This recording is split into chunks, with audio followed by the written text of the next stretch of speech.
2023 के बाद इजरायली सेना ने गाजा पर जमीनी हमला कर दिया था और उस वक्त यमन का हूती सबसे पहले हमास को बचाने के लिए मैदान में उतरा था।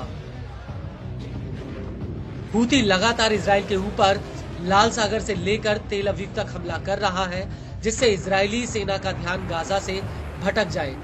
और इसी कड़ी में हूती ने लाल सागर में कई इजरायली और अमेरिकी जहाजों को निशाना तक बनाया है, लेकिन धीरे धीरे हूती इजराइल के भीतर तक घुस आया और अब तेल अवीव तक हूती की मिसाइलें गिर रही हैं।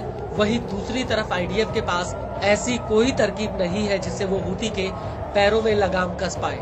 और अब इसी कड़ी में हूती ने एक बार फिर से तेल अवीव के ऊपर सीधा हमला किया है।